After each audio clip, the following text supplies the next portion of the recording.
Hey guys, welcome back to my channel Rihu Chakraborty. तो कैसे हो आप लोग? आई होप आप लोग बहुत अच्छे होंगे। मैं भी बहुत अच्छी हूँ और मेरा भी सब कुछ सही चल रहा है। तो इतने दिन से मैं बोल बोल के फाइनली मैं चली गई थी शूट पे। और मैंने आप लोगों को इसलिए पहले नहीं बताया था जस्ट बिकॉज मतलब ऐसा हो रहा था, हर बार जाना हो रहा था, आना हो रहा था, कैंसिल हो रहा था, कभी कुछ तो ऐसा हो रहा था। और शूट पे मैं गई बट एक्चुअली हुआ क्या कि मैं बहुत लेट पहुंची थी। मैं ही लेट पहुंची थी तो वहाँ पर पूरा ब्लॉग प्रॉपर शूट नहीं हो पाया। एंड कुछ सेकंड की जो क्लिप शूट हुए हैं वो मे बी अगर हुआ तो मैं आप लोगों को दिखा दूंगी थोड़ा सा। और देख लेना आप लोग, थोड़ा सा जो शूट क्लिप हुआ है ना वो मैं आप लोगों को शो कर दूंगी आज। तो मैंने सोचा चलो क्यों ना नेक्स्ट टाइम फिर हम ब्लॉग ले लेंगे। जैसे मैं हर बार जाती थी तो मैं ब्लॉग भी लेती थी। बट क्या हुआ ना, एक्चुअली कल जो मैं गई थी ना, कल मतलब मैं इतनी ज़्यादा लेट हो गई थी। एक तो गाइज मैंने ये सोचा था कल की मतलब ट्रैफिक नहीं होगा जस्ट बिकॉज संडे मैच था, इंडिया ऑस्ट्रेलिया, तो वो वाला मैच था। एंड मैंने सोचा कि मे भी शायद ट्रैफिक ना हो और कुछ ये जो फेस्टिवल है इनके छठ पर्व जो है, तो मुझे लगा कि शायद ना कल ट्रैफिक ना हो और क्राउड कम होगा, तो इसलिए मैं थोड़ा ठीक से निकली थी आराम से। बट बाद में पता चला इतना ज़्यादा ट्रैफिक, इतना ट्रैफिक, तो गाइज मैं बिल्कुल परेशान हो गई। और फिर उसके बाद मैं पहुंची इतनी लेट की, या तो शूट कर सकते थे या ब्लॉग शूट कर सकते थे, तो वो हो नहीं पाया। बट चलो ये अच्छा है कि कल वाले संडे में फाइनली चली गई थी शूट पे। क्योंकि मुझे मतलब ये लग रहा था कि पता नहीं क्या होगा, जाना होगा नहीं होगा, कैंसिल होगा क्या होगा। बट मैंने कहा नहीं चलो चल ही लेता है, तो फिर मैं कल फाइनली चली गई थी। और होगा तो मैं आप लोगों को क्लिप शेयर कर दूंगी। और जस्ट जो पहन रखा है मैंने यही पहन कर गई थी मैं। और इसी में मतलब मैंने अपना सोचा चलो इंट्रो शूट कर लेते, क्योंकि अभी मैं थोड़ी सी वीडियोस क्लिप्स ले रही थी, तो मैंने सोचा चलो इसमें इंट्रो शूट कर लेते। और ये ड्रेस देख सकते हो आप लोग, ये है। तो मैं इसको पहन कर गई थी और आप लोग बताना ये ड्रेस कैसी है। और ड्रेस तो वैसे सीरियसली बहुत ही अच्छी है। एंड इसमें वीडियो इसके ऊपर जो है मैंने ब्लैक शर्ट डाल लिया था, क्योंकि यहाँ से जाने में जो है ठंड लग सकती थी, दैट्स वाई मैंने ब्लैक शर्ट डाल ली थी। ऑब्वियसली मुझे ठंड लग भी रही थी, इनफैक्ट मैंने बूट के अंदर सॉक्स डाल रखा था क्योंकि मुझे पैरों में भी ठंड लग रही थी। और जैसे कि आप लोगों को पता है मुझे ठंड बहुत जल्दी लग जाती है, कोल्ड वगैरह जल्दी हो जाता है, मतलब बर्दाश्त नहीं कर पाता मेरा जो बॉडी है वो। तो इसी वजह से तो बस यही था कि फाइनली मतलब मैं शूट पे से कल आ गई। इतने दिन से जो मेरा कैंसिल हो रहा था वो फाइनली मेरा कल हो चुका है। और सीरियसली मैं बहुत खुश हूँ कि मेरे रील्स वीडियोस बन गए एंड अगेन हम लोग इंस्टाग्राम पे बैक हो गए। तो गाइस अगर आप लोगों ने मुझे इंस्टाग्राम पे फॉलो नहीं किया है तो आप लोग जाओ एंड मेरी आईडी सर्च करो रिहाना रिहू चक्रवर्ती से। आप लोग को मेरी आईडी मिलेगी एंड उसमें आप लोग को मिलेगा लव कपल्स वीडियोस देखने को। तो आप लोग जाके देख सकते हो एंड फॉलो करें और मुझे डीएम करो अगर कुछ भी हो तो। तो चलो फिर आप लोग देखो बाकी का आज मैंने क्या किया है। मैंने जस्ट ना अपनी एक एयरिंग ढूंढने के चक्कर में मैंने पूरा पिटारा खोल दिया बट मुझे मिला फिर भी नहीं। ये है कि मैंने सोचा चलो अपने एक्सेसरीज को समेट लेते हैं, तय लगा के रख देते हैं जैसे कपड़ों में तय लगाते हैं। पर ये क्या है ना कि मतलब मेरी वो चीज़ें ना इधर उधर पड़ी रहती है, कोई तय वय नहीं लगा पाती मैं। और ऐसी पड़ी रहती है, मतलब सामान इधर उधर पड़ा हो जाता है तो ऐसे। तो इसलिए फिर मैंने सोचा नहीं चलो तय वय लगा देंगे और बाकी देख लेना आप लोग।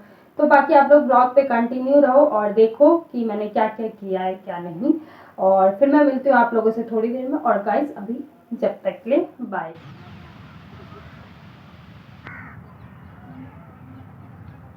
सबको को टाइम देना पड़ता है दोस्तों में भी होता है ये बुरा लगता है। बाबा पाऊँ दोपहर में आवाज आ रही है मुझे।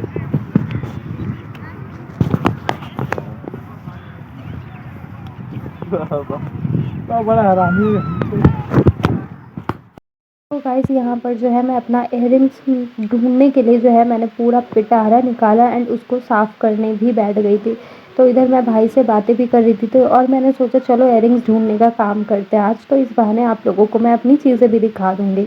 तो जस्ट मैं सोच रही थी चलो ढूंढ लेते हैं एंड उससे पहले जो था इन सबको खाली करना था। अगर आप लोगों को थोड़ी सी पीछे से साउंड आ रही है तो मे बी उसको प्लीज़ थोड़ा सा इग्नोर कर लीजिएगा, क्योंकि आज हमारे दूसरे वाले रूम में जो है टीवी चल रही है जस्ट बिकॉज आज सबकी छुट्टी है तो टीवी देख रहे हैं सब।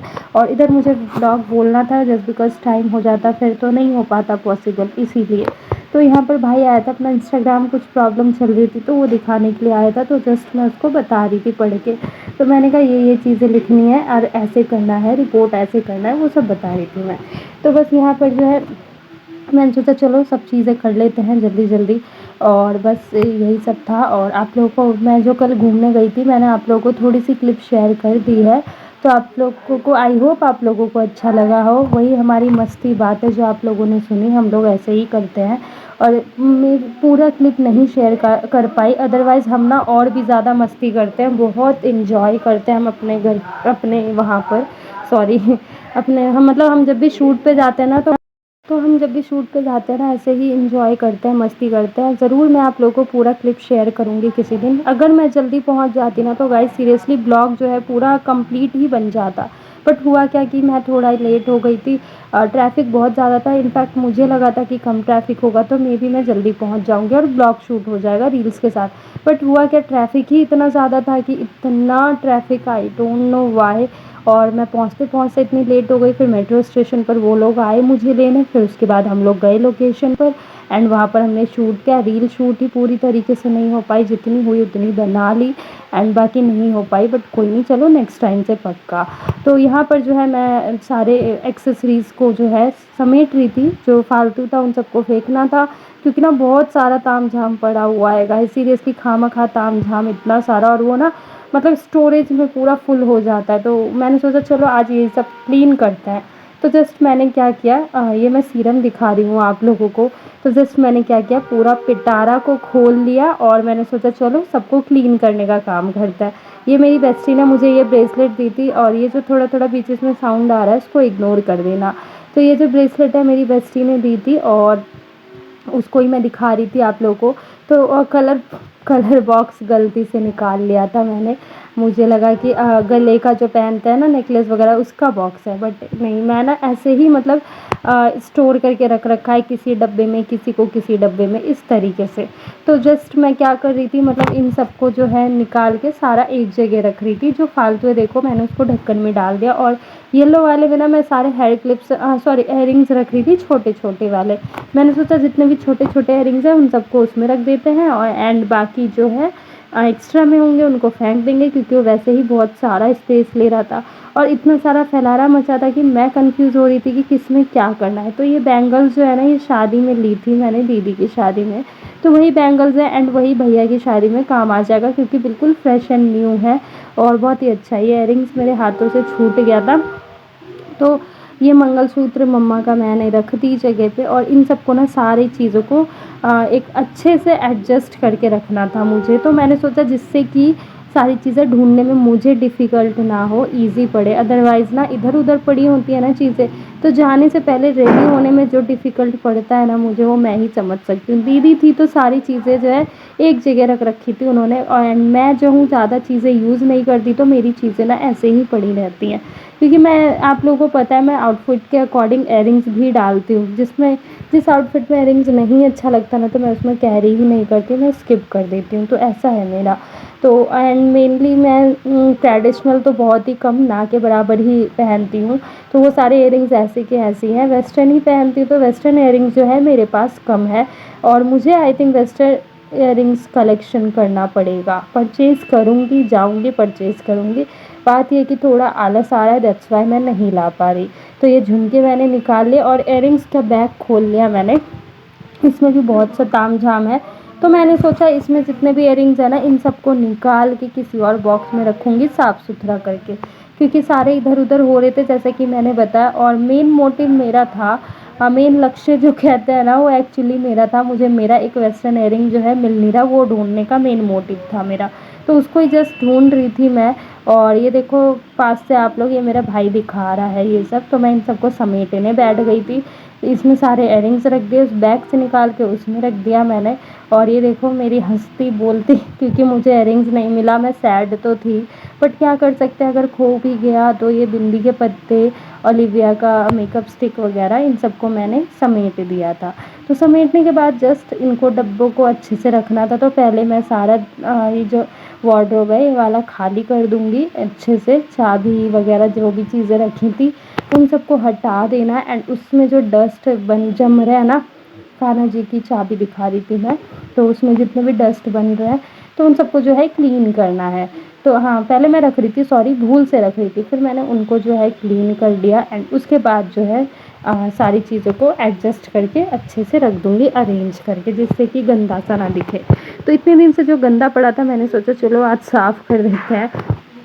तो ये सारे डब्बे जो है मैं सारे अच्छे से लगा दूँगी, और जिससे कि मतलब अच्छा सा दिखे, अजीब सा ना लगे, एंड हमें जाने से पहले कुछ ढूँढना हो तो हमें डिफ़िकल्ट ना हो, क्योंकि मैं बिल्कुल कन्फ्यूज़ हो जाती हूँ कि चीज़ें कहाँ पर है। तो जितना भी कलर पेंसिल वगैरह है वो ऊपर आप लोगों को दिख रहा होगा, और जिसमें मैं अभी तय लगा रही हूँ, सॉरी समेट रही हूँ, उसमें सारे एक्सेसरीज़। तो जिसमें एक्सेसरीज़ का, उसमें बस एक्सेसरीज़ ही रखूँगी, एंड जो डब्बा सा है ना लंबा सा, वो जो दिख रहा होगा आप लोगों को, उसमें ना ओनली मैंने लिपस्टिक्स डाल दी, क्योंकि उसमें ज़्यादा ईज़ी पड़ा, और मैंने चोटी, तेल लग रहे हैं मेरे बालों में, तो मैंने चोटी गूँथ ली थी, जिससे मुझे टेबल लगे काम करने में। और आप लोगों को तो पता ही है मुझे माइग्रेन है, तो हेडेक जो है बहुत जल्दी हो जाता है, दैट्स व्हाई मैं बिना ऑयल के अपना सर रख ही नहीं पाती। फिर हेयर फॉल की चक्कर, ये वो, वैसे ही मैं डर चुकी हूँ अपने बालों को लेकर, बाल बहुत झड़ने लग गए हैं मेरे, एंड अब तो खैर स्टॉप हो गया, बट यह है कि बहुत ज़्यादा हेयर फॉल हुआ है, तो इसीलिए मैं डरने लग गई, एंड मैं बालों को लेकर अपना कोई एक्सपेरिमेंट नहीं करना चाहती, इसलिए मैं ऑयल लगा लेती हूँ। बेशक मैं चंपू दिखूँ, आई डोंट केयर, मुझे अपने बालों की बहुत फ़िक्र है भाई, तो मुझे ऑयल लगाना पड़ता है। तो जस्ट इन सबको मैंने समेट दिया अच्छे से, और जितना भी कुछ था मतलब अच्छे से जगह पे रख दिया मैंने, इधर उधर सीरम वीरम सब कुछ रख दिया। ये सीरम पता नहीं बहुत पहले का है, दीदी ने दिया था, तो मेरा तो यूज़ ही नहीं होता इतना सीरम, मैं लगाती ही नहीं, सच बताऊँ वैसे तो कुछ खास यूज़ नहीं होता तो नहीं लगाती। और बालों में मैं कंडीशनर वगैरह जितने भी बालों के शैम्पू से छोड़कर एंड तेल को छोड़कर जितना भी एक्स्ट्रा मटेरियल रहता है ना, मैं अपने बाल में अप्लाई नहीं करती। एंड मैं बताऊँ, आप लोग भी मत किया करो गाइस, अगर हैबिट बन गई ना, सीरियसली वो हेयर फॉल का कारण बन जाता है, और हम लोग इतनी केयर नहीं कर सकते कि उसको रोकने के लिए फिर से हम ये वो चीज़ें करें। तो मैं बस इतना ही बोलूँगी, अगर आप लोग एक्स्ट्रा कुछ चीज़ें यूज़ करते हो ना शैम्पू एंड तेल के अलावा, तो कुछ मत करो, ओनली शैम्पू लगाओ एंड ऑयल लगाओ बालों में, बस प्रॉपर। तो ऑब्वियसली आपके बाल को कभी कुछ नहीं होगा, क्योंकि मैं चीज़ें कर चुकी हूँ, मैं आज़मा चुकी हूँ ना गाइस, दैट्स व्हाई मैं बता रही हूँ आप लोगों को। इनफैक्ट मैं लॉरियल का कंडीशनर भी यूज़ करती थी, हेयर फॉल होता था, लॉरियल कंडीशनर भी मैंने छोड़ा, और मामा अर्थ तो बिल्कुल ही मत पूछो, बहुत हेयर फॉल होता है, तो मैंने उसको भी छोड़ दिया, क्योंकि सीरियसली मुझे हेयर फॉल की प्रॉब्लम हुई है उससे। मैंने एक ही बार यूज़ किया था बस, एंड बाकी पानी वानी का शूट करता है, एंड बाकी बात यह है कि आप लोग बस एक ही तेल लगाओ एंड रेगुलर तेल में बाल रखो, तो ज़ाहिर सी बात है आपके हेयर फॉल कभी नहीं होंगे, एंड बहुत अच्छे से बाल रहेंगे। और तेल में मैंने आप लोगों को बता दिया, पिसी हुई मेथी डालो तो ज़ाहिर सी बात है बाल अच्छे रहते हैं। तो ये देख लो, मैंने ही समेट लिया। एंड उसके बाद ना हमारे सोसाइटी में ना कोई एक था, यहाँ पर ना हर घर में छठ माँ का प्रसाद देकर जाते हैं, कोई एक होता है वो करते होंगे, तो वो ना हर घर में दे जाते, तो छठ माँ का प्रसाद मैंने खाया, मुझे इतना टेस्टी लगा, तो बहुत ही अच्छी किस्मत थी जो हमें माता का प्रसाद मिल गया। बेशक हमारे घर में नहीं हुई है पूजा, बट ये है कि नहीं होती, लेकिन यह प्रसाद मिल जाना एक भाग की बात होती है। प्रसाद तो प्रसाद है, माँ के नाम से प्रसाद आया तो हमने खा लिया, और बहुत ही अच्छा लगा, मतलब गुड फीलिंग जो है ना वो आ रही थी, बहुत ही पॉजिटिविटी। तो हम लोगों ने प्रसाद चख लिया और बहुत ही अच्छा लगा। तो गाइस इसी के साथ करके मैं ब्लॉग को एंड। तो guys thank you, love you.